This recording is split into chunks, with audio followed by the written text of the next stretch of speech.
It's Matt, I'm back, and this is the second video in this series, and it's all about boy being bitten by a lizard. And today I'm going to be painting the darks and doing a little bit of the still life at the front of the picture, just sort of blocking in, really looking at the background, trying to work out how the middle tone sits. Did I get it right?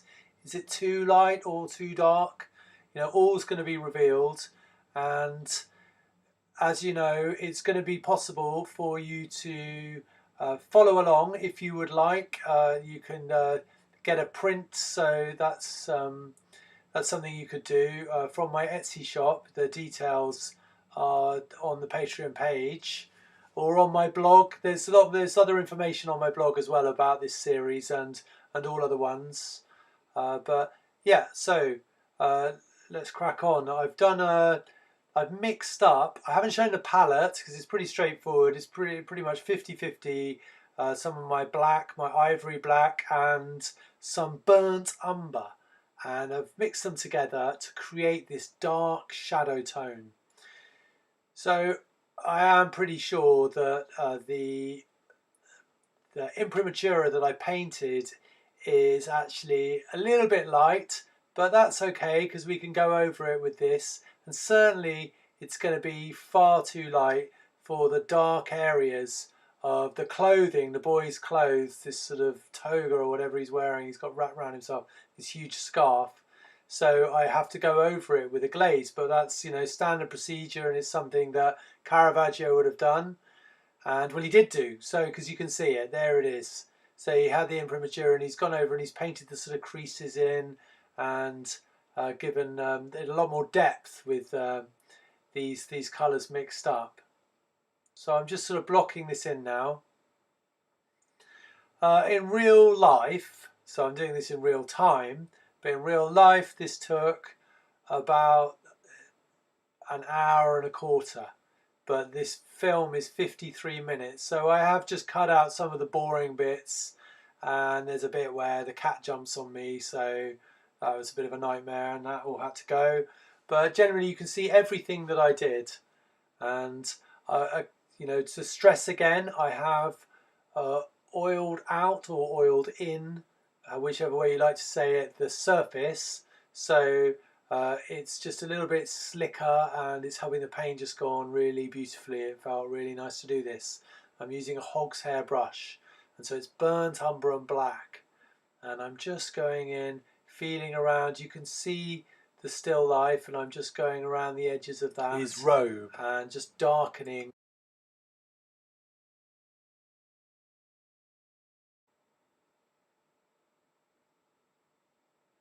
You can see the sort of wonderful, effortless way he's painted in some of the creases of the robe.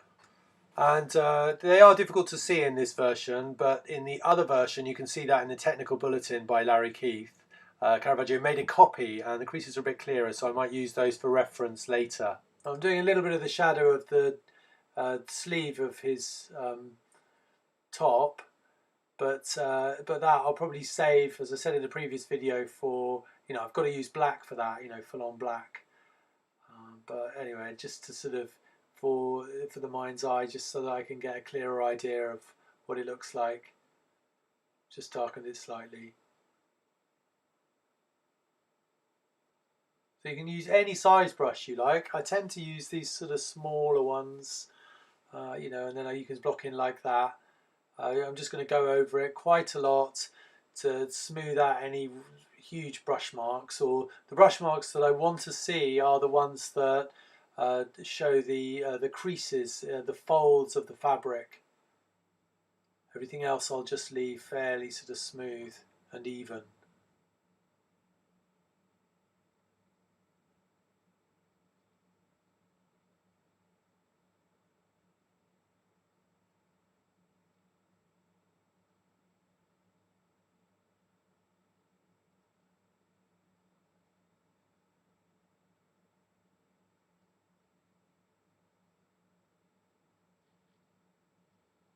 So it's just a question of blocking it all in, and then we'll sort of know where we stand a little bit more.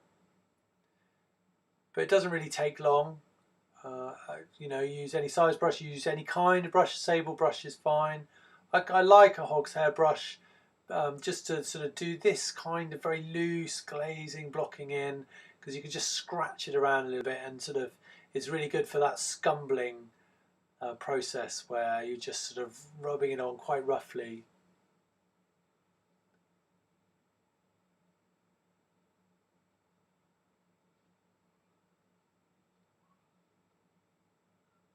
And I've just done it for the fabric here, but in all honesty, the imprimatura I did was quite light. I did it in a way, it's a pragmatic solution because I want people to be able to see the line drawing as well.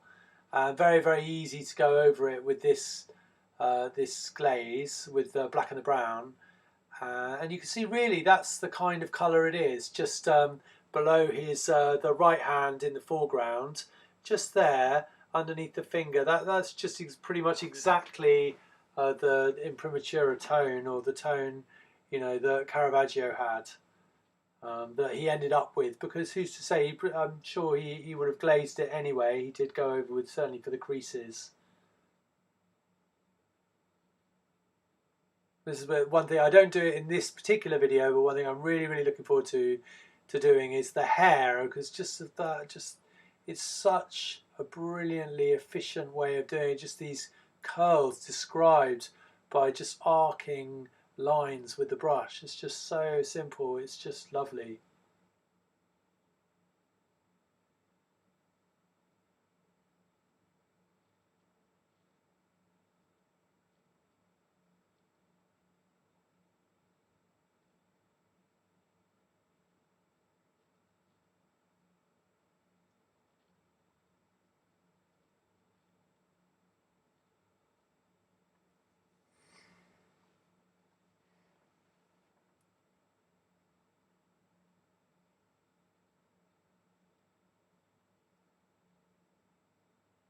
So the white, as I said, it's I did it on the same day. I just did the white and then I've gone on to do this. So it's not dry. Otherwise, I'd probably be going all over it with a black and, you know, with much more of this, and just not worry so much about it.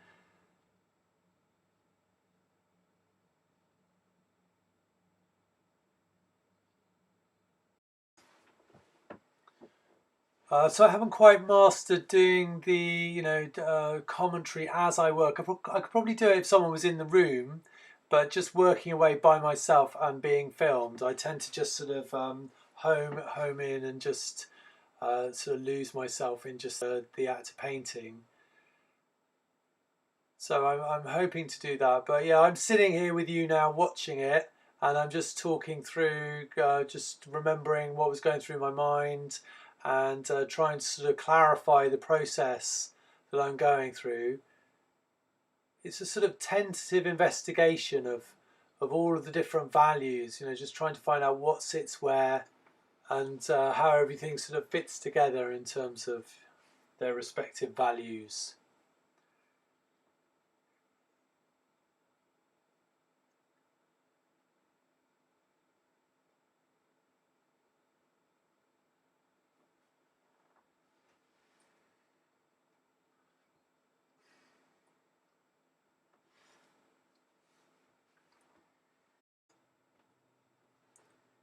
So I'm really hoping that someone will be able to follow along as I'm painting and just have a look and have a try. And it's really, it's so enlightening to just do it. I don't think you can really know it in your mind. It's not something that you can understand.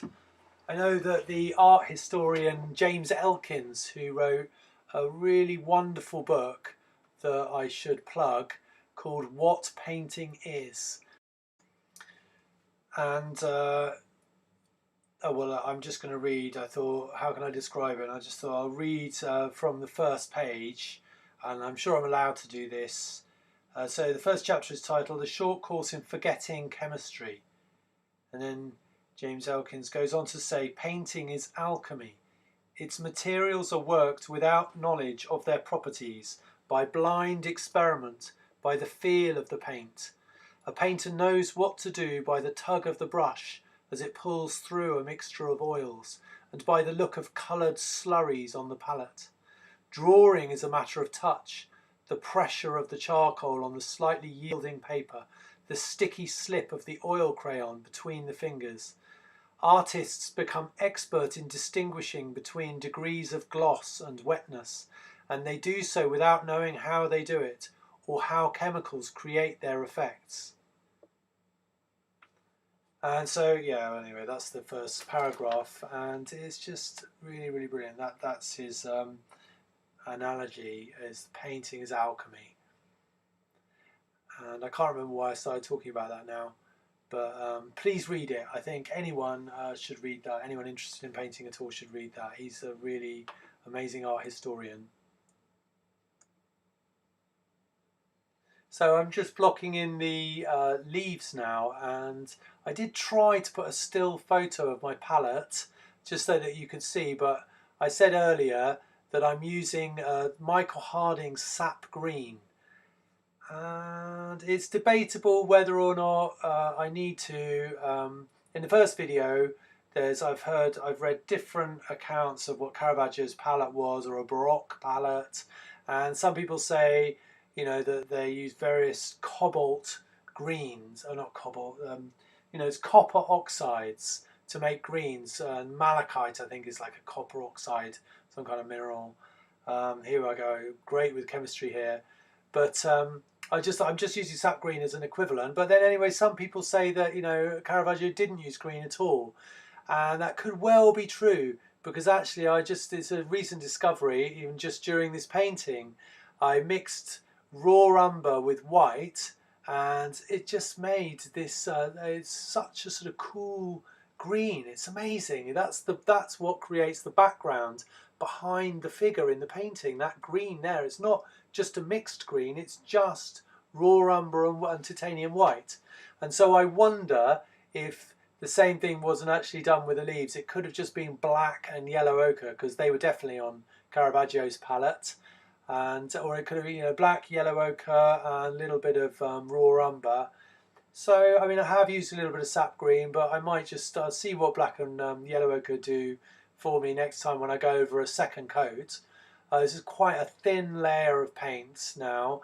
Remember, the surface is quite slick because I've rubbed on some mead and I rubbed it off, just so that, you know, there's just a very, very, very thin coat there, and it just makes for a lovely painting surface. And I've just mixed up a bit of sap green, a bit of black, and a bit of raw umber, so it's all in there, and it's just to create this sort of very dark, what is very, very dark foliage. It possibly looks darker in the image that you can see that I'm painting, but you know, without being able to go to the National Gallery, I have to go with this photo, and it is quite dark and it's quite hard to see without standing in front of the actual painting. But that is honestly good enough for me.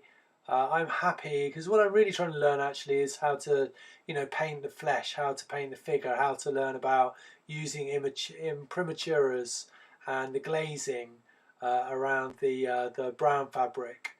And so I'm not going to get too fussy about the still life. I will try and render it with detail. I'll show you how to add the detail, but how to do it in this way that, you know, Caravaggio did, which is pretty straightforward actually. You know, let's not get too hung up about it.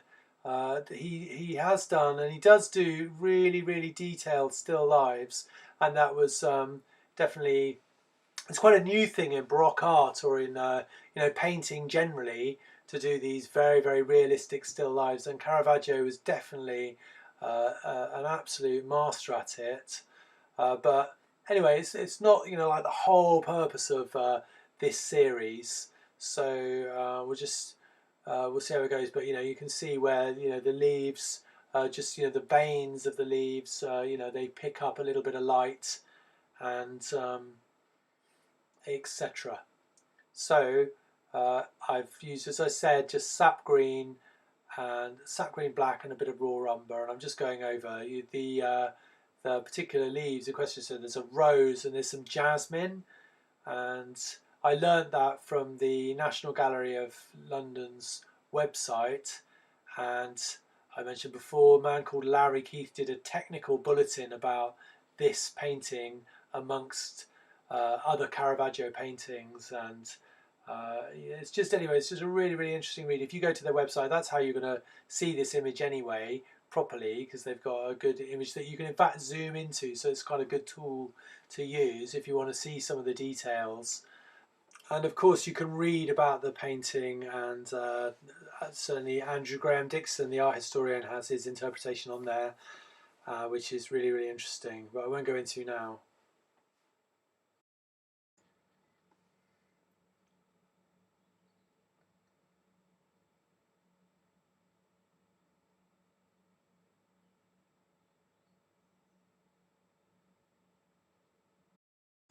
So you can see just around the top of the vase, there's there's lots of foliage all comes together, and I can't honestly see exactly what's going on. I got a rough idea, but I've just filled in the blanks. I've just literally just covered it all across. So I'm following the rough profiles and the contours of the foliage that I can see around the edge, and the rest of it, it's enough. Visually you just sort of fill in the blanks, so it's okay. I can't do all of the details without going to the National Gallery, and I can't do that at the moment. I love the National Gallery. I love the Uffizi Gallery better, but I do love the National Gallery in London.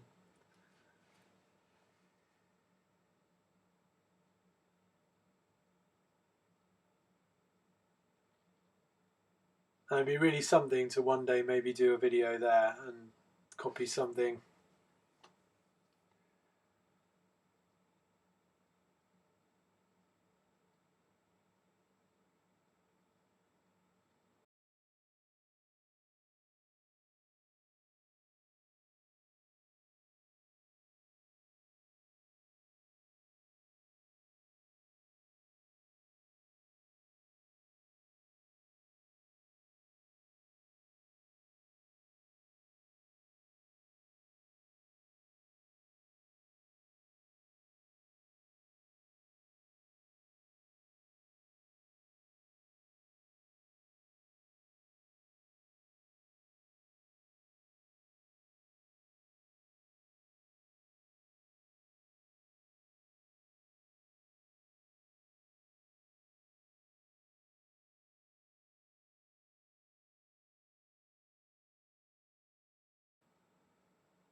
But we'll be able to pick out a lot of the highlights and create a lot more subtle values and shades as we go on, as the second layer and the third and fourth glazes go on. And I was just wondering how many glazes will actually do, or how many layers. So if this is just all one, then I guess I'll try and make the underbit, the white, a little tidier, and then we'll have to go over this again. But that might be just another session. So that would be 2, and then 3, maybe 4. Maybe 4 might do it.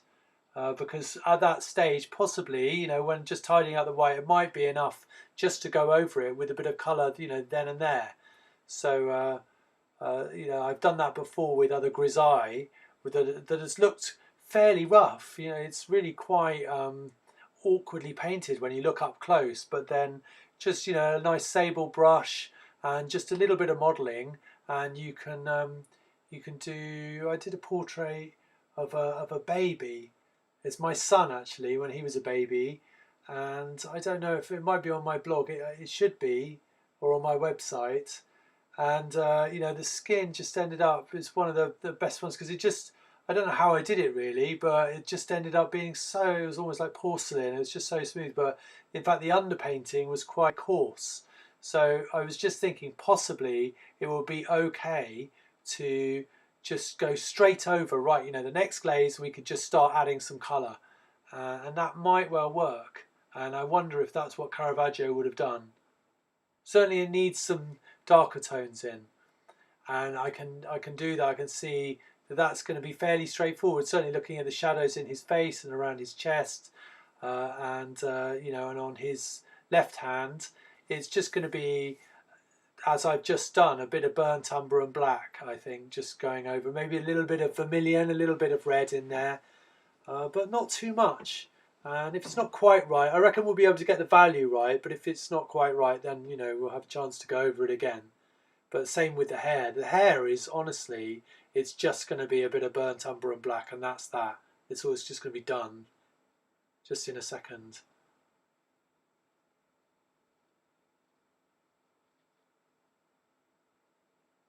And then, you know, looking at the flower behind his ear, the rose, there's not, if you look at the details, there's not really much to it. That's just the really fantastic thing. You know, we can do this.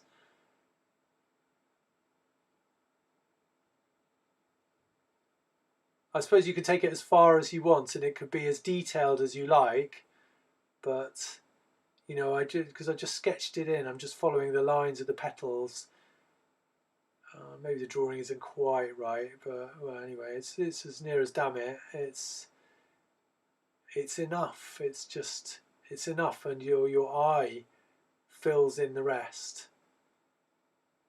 It's a bit like, I suppose, you know, when they've done those experiments, you know, we naturally fill in the blank. If you draw a circle and there's just sort of, you know, a fifth of it missing or a sixth, you know, there's just a little gap, you're just going to fill it. You still see a circle.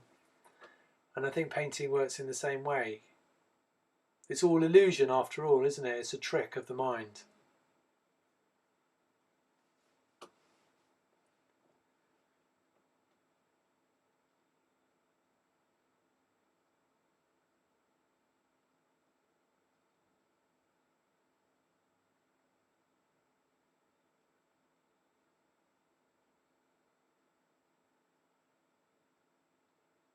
I've got a couple of brushes going on. I've got the brown one and the green one together.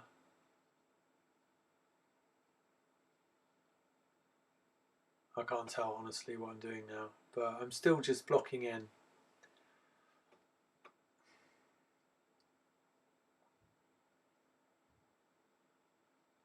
Might be the lizard. It is I've got the green brush.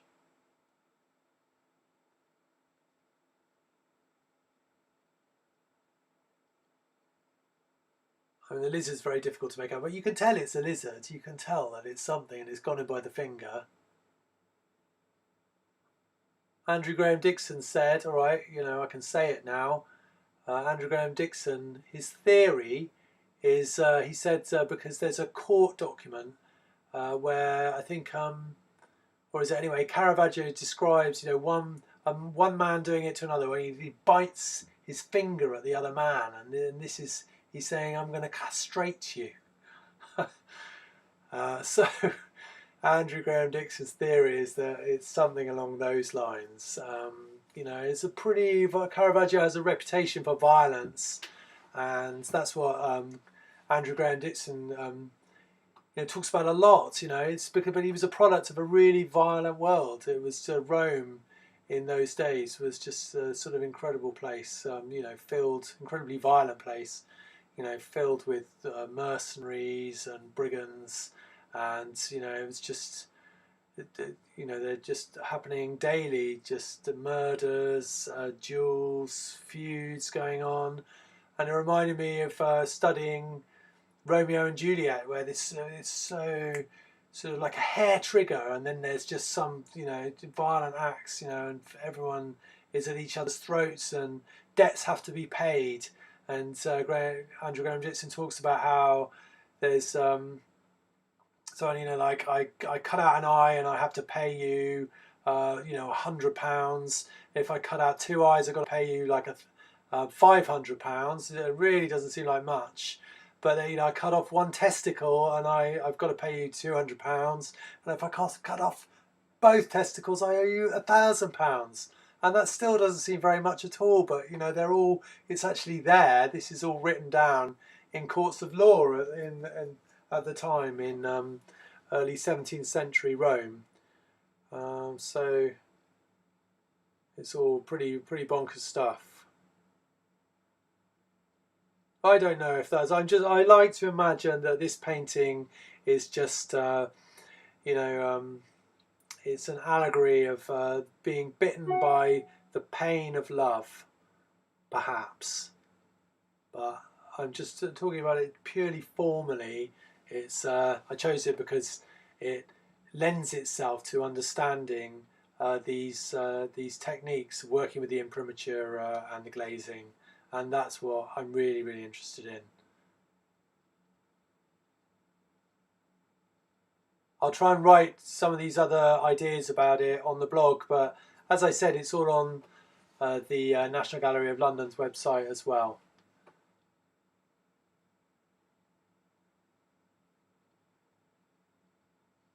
I have to find out if I can just read some of what I've read about Caravaggio without getting into a copyright dispute. I'm sure it's okay. There's one of my favourite art writers is Robert Hughes, and he, Australian guy, and he wrote Shock of the New, which is another brilliant book about sort of 20th century painting, and but he wrote a book about, he wrote a lot about Caravaggio as well, and there's a documentary on YouTube that you can see, and Robert Hughes there standing, very dapper in the 70s with his mullet and everything and his flares, but just really incredible man and amazing criticism, but just an amazing writer. So I'll find out if I can just read some, because he just writes so beautifully, and specifically about Caravaggio here as well.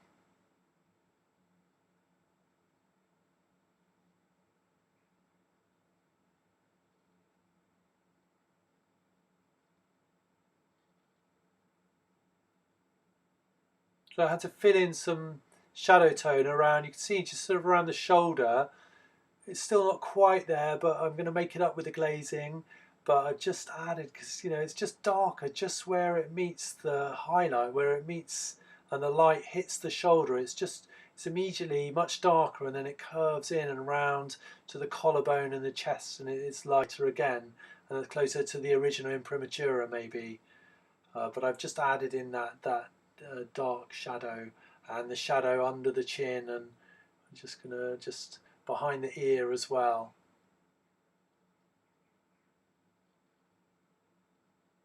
I think it still looks a bit odd in this session. It looks better when I painted the background actually, but yeah, it'll be the next one where it really comes together, because I'll start painting some more of the shadows, some shadows around the face. It's just a little bit too light at the moment. I get a bit carried away in a minute and paint some shadows around the eyes, and they just make him look like he's a bit of a goth wearing a bit of makeup.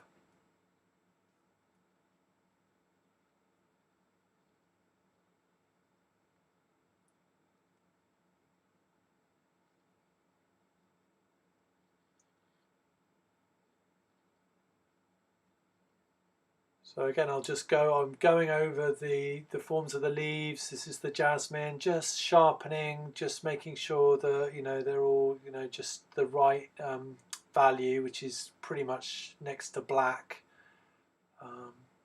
They're very dark, and that's how they work. You can just see them right on the right hand side of the painting, just below the hand. His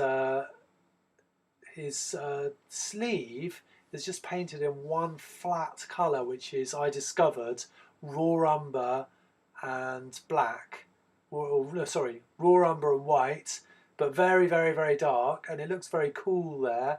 And then you've got the jasmine just in front of it. So, but if you squint your eyes, you can hardly see either one, and the jasmine only just shows in front of it.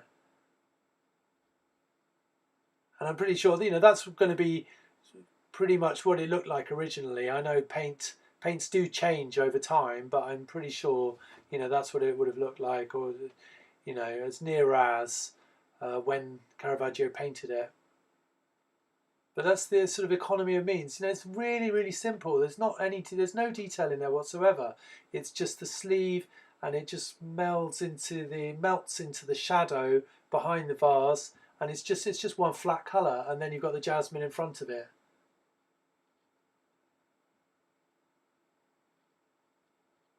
So it's flat, but there's a bit of imprimatura just showing through. It just has that sort of depth. It just it's all alive, but yeah, it's just really simple.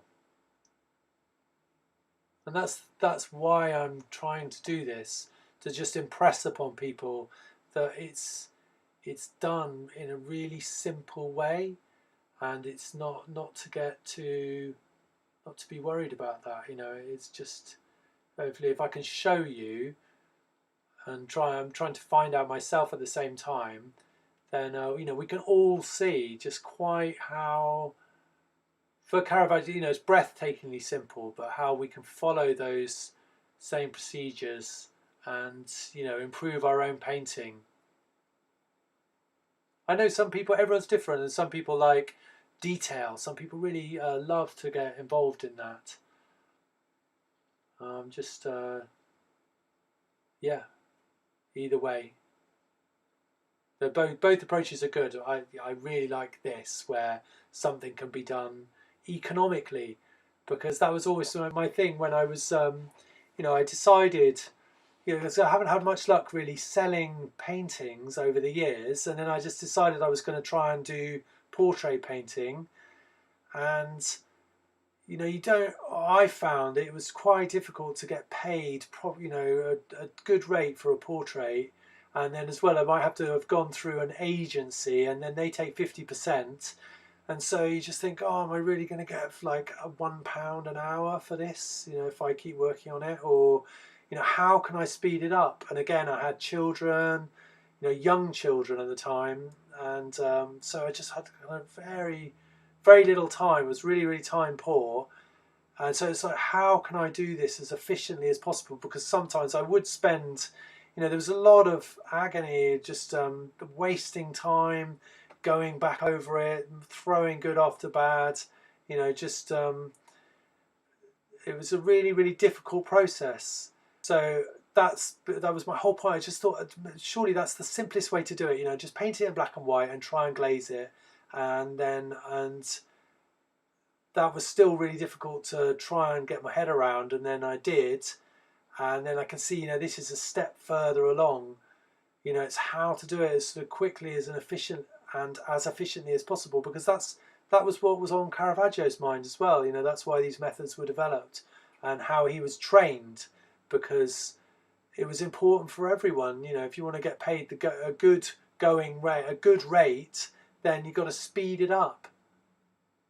Obviously, not everyone's trying to make a living out of it, and you know, yeah, you can do it as slowly as you like. But that was my point.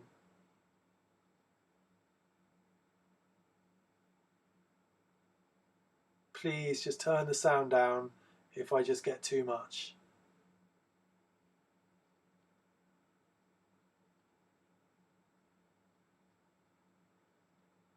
But yeah, look, you know, this is just a classic example. You know, there's really nothing to this rose. It's just a few little daubs of white against the imprimatura, and then he's glazed it with a bit of, it would have been cochineal. So they made this beautiful crimson from insects somehow. I think it's insect wings or something. And that's what I got from Pigments Through the Ages, that website I mentioned in the first video. But I'm going to use alizarin crimson, so I can do that in the next glaze. And that's sort of done then. It's just, even though it's just a few little dashes of the brush.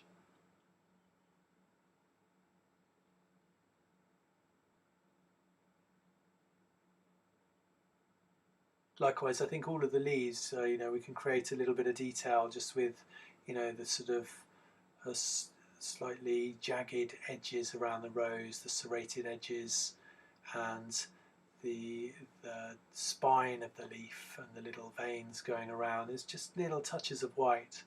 Okay, so I jump forward because you know, I just wanted to get on with the background, and I think it was a bit boring really, just filling in those areas. So, but it's a bit more interesting looking at me, you know, well, looking at it going around the hand there.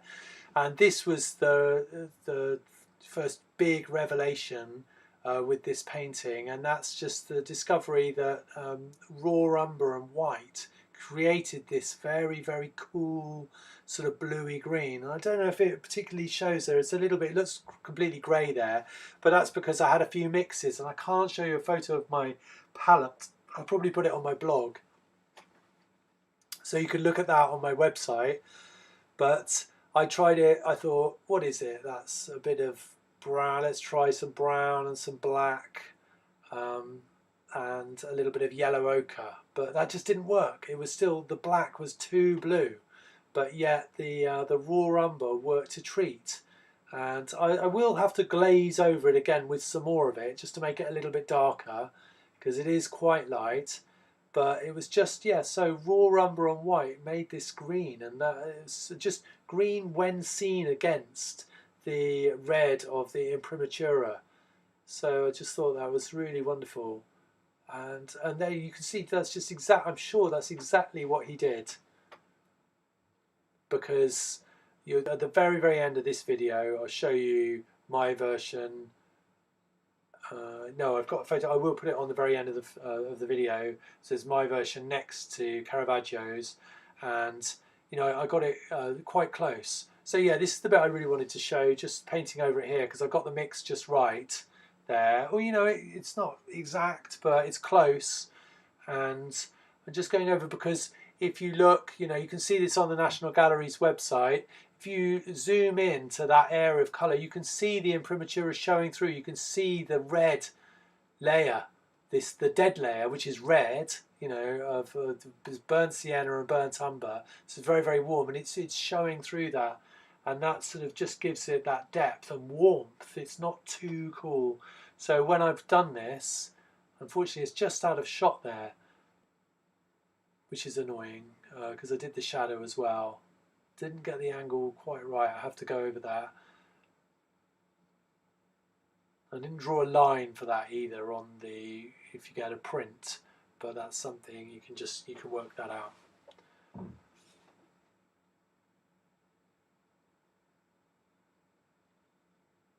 Yeah, so I just using a hog's hair, just really just going over it a bit lightly, just to allow that to sort of show through, and then we'll be able to do it again with the hog's hair, just to create another layer. And that's something I know Rembrandt did, you know, a lot. He would really use, you know, this great the power of glazing just to add that depth.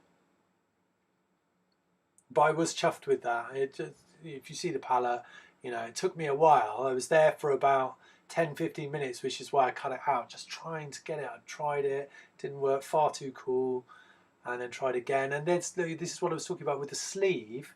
It's just raw umber and white, but it's just a little bit more raw umber, so it's a darker value, and that's quite close to the original. Maybe it doesn't quite look it, but it's fairly close. Certainly when you're there. And hopefully when I take a photo it's easier to see as well. So I'm just filling in that whole space. You know, you've got the sleeve just going around his wrist.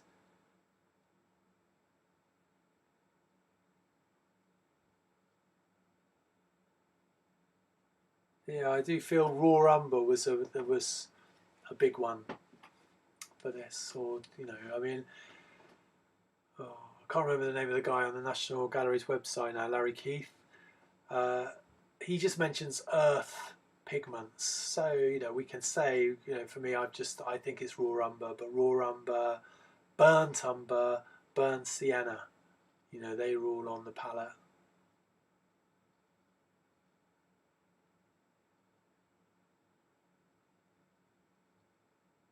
So yeah, it was a real discovery. Just trying to get the trying to use black, it just made it really blue, and I could see, gosh, you know, that's what the Zorn palette is all about. It's so blue. Actually, I was really shocked because I'd not done that properly. But I will do a video of, I'll do a portrait using the Zorn palette, because I've done very limited palettes, not strictly a Zorn palette. So I'd like to try that. But yeah, it was just amazing to see how blue black can look against, you know, when set against, you know, relative to, you know, all the other colours.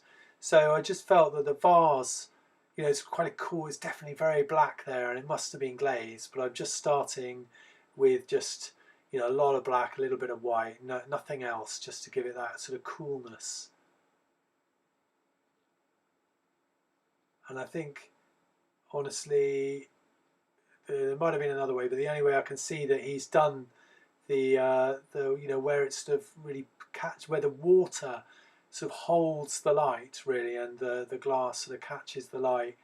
And that can only have really been done with a glaze on top of some slight differences in tone of black, different blacks in there, but you must have glazed that, I reckon.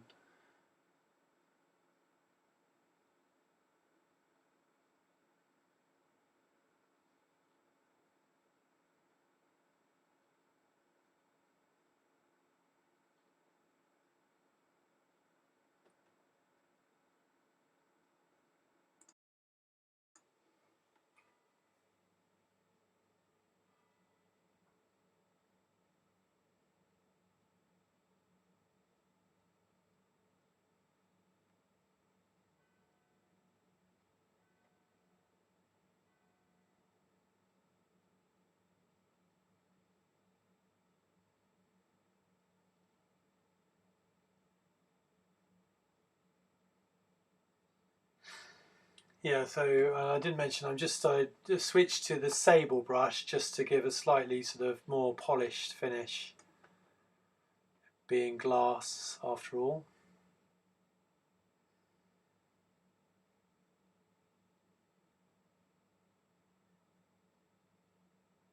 I think this is one of those things. We'll see how far we go with it, but you can take it as far as you want.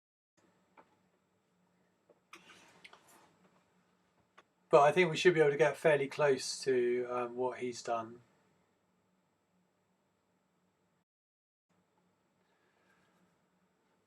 I was just thinking about this vase because it's quite interesting. I'm sure I saw the same one in supper, at Emmaus, the famous Caravaggio painting in the National Gallery as well.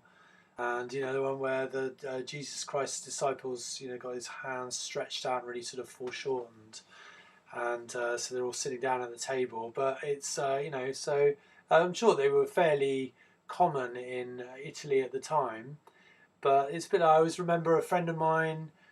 She worked in television, doing set design for TV programs, and they used to sort of just spot. You'd sit down, and if they were watching television, she'd be able to sort of see. She always used to think it was really sloppy that she'd see the same prop, the same lampshade, in two different shows. And because someone just went to a props warehouse and said, oh, I need a lampshade, and then they got it. And but she used to, used to really annoy her because she just thought that was really, really sloppy to do that. But then here's Caravaggio doing the same, and again it also demonstrates that possibly as because David Hockney wrote a book about Caravaggio using the camera obscura, and it's probably likely that he did, so using a lens, so you'd get your models to be in a very brightly lit space, and then there'd be using mirrors and a lens going through into sort of a darkened room. The image would pass through the lens and get sort of projected onto the canvas upside down. And so it's likely that Caravaggio would have set these props up and then sort of drawn around them as they appeared on the canvas. Because interestingly, I noticed as well the light is different. The cast of the shadows are different around the bottom of the vase, and the cherries go one way and the vase goes the other. So they're done at different times of day. I don't know if that says anything about it as well. But it's just quite interesting, really. I'm not sure if he just sort of possibly he was doing it, and time passed, and he did the cherries, and then by the time he got to the vase, or vice versa, the shadows had just changed, but he carried on drawing. So I don't know. I was thinking about that. Maybe he used the camera obscura. But I'm just wondering, because you only get a sort of very narrow depth of field, very shallow depth of field, so a lot of it's out of focus, and it just felt like, gosh, it might be quite hard work to do that, just to, you get a few details and then the rest isn't there, and you've got to sort of rejig it just to be able to see those details. So I don't know, it's it's also fairly straightforward just to sit, once you've learned how to do it, you know, just to sit and draw it. But he absolutely did have models pose for him. There's nothing cheaty about using a camera obscura as well. Some people feel like it might be cheating, in the same way that, you know, using photography too much might be cheating, or using a grid and things like that. But you know, they're all just sort of time-saving devices, and you've got to go on a long journey between, say, for example, you're doing a painting from a photograph and you've gridded it, and you're transferring it via a grid onto a canvas. You know, you really do have to go on a long journey, in my experience anyway, and it's definitely possible to get it very, very wrong and not to catch a likeness, or just to make a rubbish painting through that process. You're just speeding it up. It's probably, in some ways, it's better just to draw it from life, and then you do take that extra care, because there's a lot of room. The room for error is huge if you've got to do it from life. If you've got to do it to a grid, you know, there is room for, it's lessened, but there's still room for error. I don't know. I mean, I just use a grid sometimes for purely as a time-saving device. That was one of the other reasons, you know, like if I've got half an hour now to just do some painting, you know, I want to just be able to make progress quickly. I can't just do it from life.